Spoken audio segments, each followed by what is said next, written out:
Welcome to stock analysis with Akash friends. मैं हूं एक एनएसएम सर्टिफाइड रिसर्च एनालिस्ट और एक एमबीए फाइनेंस ग्रेजुएट। आज के इस वीडियो में करने वाले एक in depth analysis simplex papers का। अगर आपने इस स्टॉक में 16 मंथ पहले इन्वेस्ट किए रहते 1 लाख, तो आज वो बन गए रहते 1 CR। इतने बड़े रिटर्न्स दिए हैं स्टॉक ने और कंटिन्यूसली स्टॉक अपर सर्किट ही मारे जा रहा है। आज भी आप अगर देखो तो 5%, 4.9 पर मतलब ऑलमोस्ट 5% एक अपर सर्किट लगा है स्टॉक ने। स्टॉक करंटली ट्रेड कर रहा है 57.35। और फ्रेंड्स, ये अपर सर्किट आज ही नहीं लगा। 6 रुपीज, 6 रुपीज पे जब स्टॉक ट्रेड कर रहा तब से कंटिन्यूसली स्टॉक लगा रहा है अपर सर्किट और अभी भी लगा ही जा रहा है। और फ्यूचर में आपको ये प्राइस और आगे जाते हुए देखने मिलेगी बिल्कुल।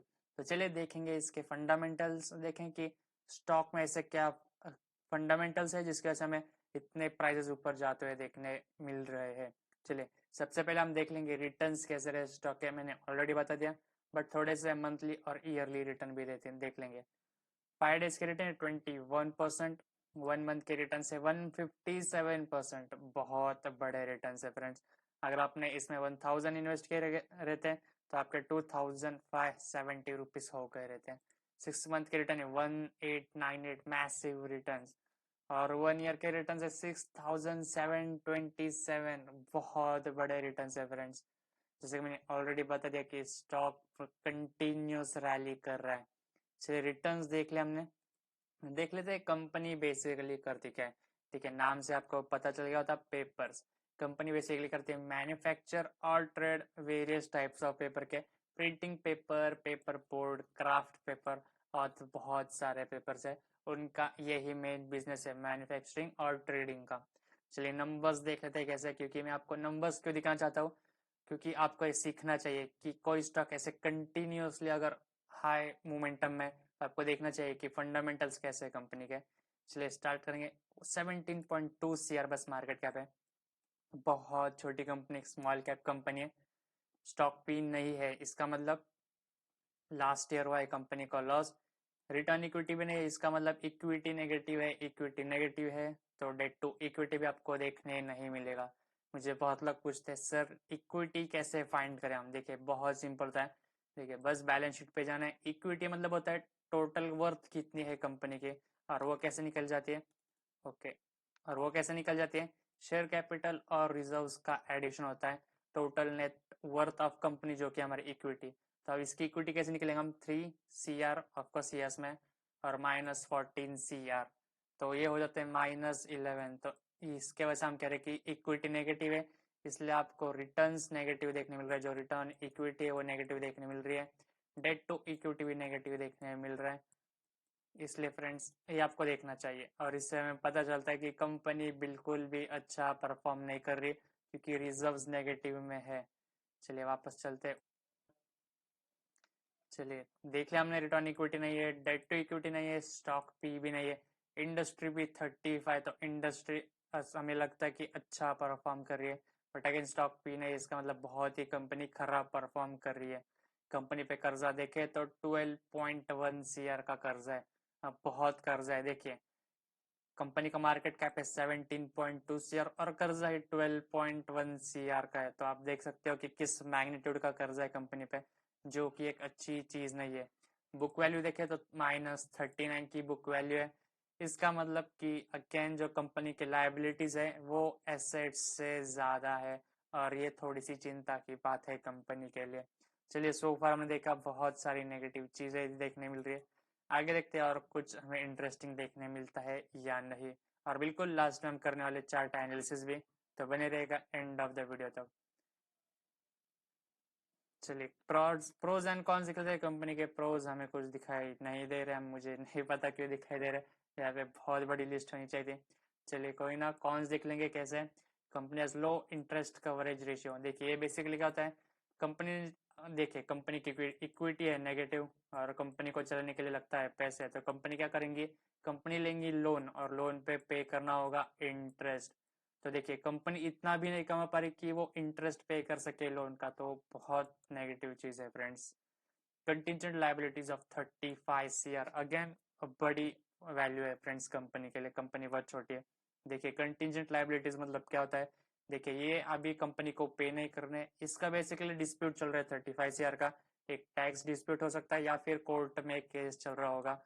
अगर कंपनी को केस हार जाती है तो कंपनी को 35 CR पे करना पड़ेगा, जो भी अगेंस्ट में होगा। तो ये अभी के लिए कंपनी के पास है, बट अगर कंपनी इसे केस हार जाती है तो कंपनी को पे करना पड़ेगा, इसलिए इसे कॉन्स में लिखा जाता है। चलिए, बहुत ही खराब चीजें दिखाई दे रही है सोफर।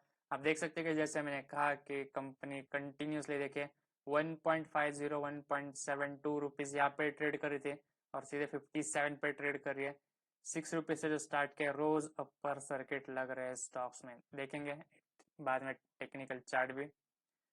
चलिए सबसे मेन देख लेते हैं प्रॉफिट एंड लॉस स्टेटमेंट। बहुत इंपॉर्टेंट चीज है फ्रेंड्स, बिल्कुल आपको देखना चाहिए। कंपनी की सेल्स क्या है? 0 0 0 0, मतलब कंपनी चल ही नहीं है फ्रेंड्स, बेसिकली जीरो सेल्स है।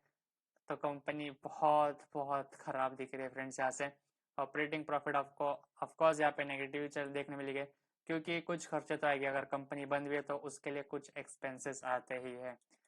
नीचे अगर जाके देखें तो नेट प्रॉफिट आपको माइनस माइनस और प्लस 0.03।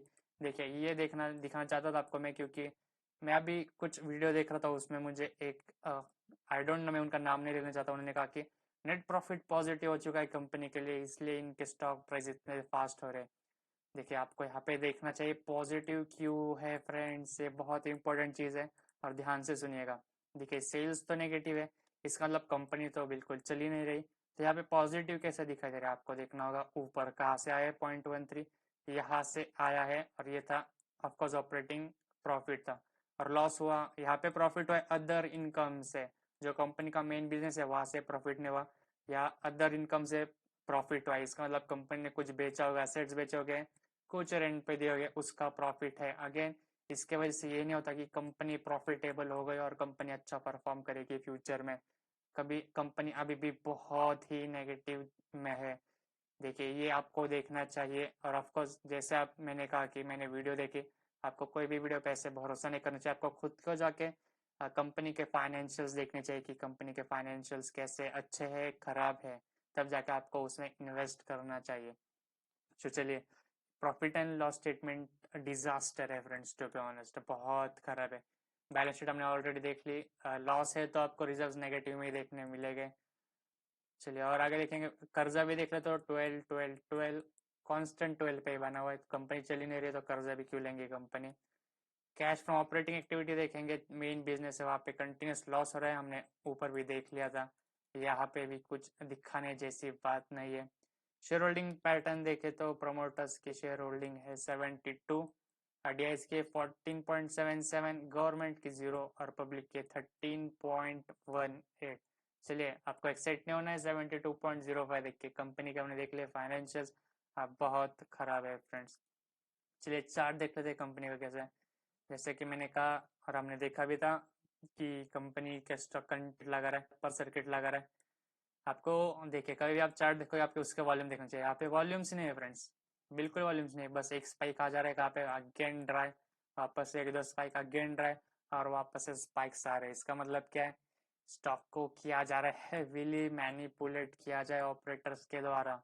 तो फ्रेंड्स टू कंक्लूजन में कहना चाहूंगा, देखिए फाइनेंशियल स्टेटमेंट्स डिजास्टर है फ्रेंड्स, टू बी ऑनेस्ट बहुत बहुत खराब है। स्टॉक को बस पंप किया जा रहा है, मैनिपुलेट किया जा रहा है। तो इसमें इन्वेस्ट मत करना, थोड़ी सी भी अमाउंट मत करना, क्योंकि जब ये लोअर सर्किट लगाना स्टार्ट कर देगा तो आपको एग्जिट भी करने नहीं आएगा इस स्टॉक में से, ऐसा स्टॉक है। आपको एग्जांपल के लिए दूं, प्रोसीड इंडिया, अगर आपने नाम सुना है तो ये भी स्टॉक कुछ इसी टाइप का कंटिन्यूसली पंप किया जा रहा था, और मैंने कहा भी था इसमें इन्वेस्ट मत करना, बट स्टिल थोड़े होते हैं रिस्की इन्वेस्टर्स कर दिया इन्वेस्ट, और जब स्टॉक ने कंटिन्यूसली लोअर सर्किट मारना स्टार्ट कर दिया फिर बहुत ही मुश्किल हो जाती है चीज़ें फ्रेंड्स। तो फ्रेंड्स ये था कि मेरा कंप्लीट एनालिसिस, इसमें बिल्कुल इन्वेस्ट मत करना, दूर रहना इस कंपनी से। और अगर आपको मेरा एनालिसिस अच्छा लगा तो सब्सक्राइब, लाइक और कमेंट कर देना, मैं ऐसे और क्वालिटी कंटेंट लाता रहूंगा। और अगर आपको कोई स्टॉक का एनालिसिस चाहिए तो कमेंट सेक्शन में लिख दीजिएगा, मैं उस पर एक वीडियो बना दूंगा। Thank you and God bless you all.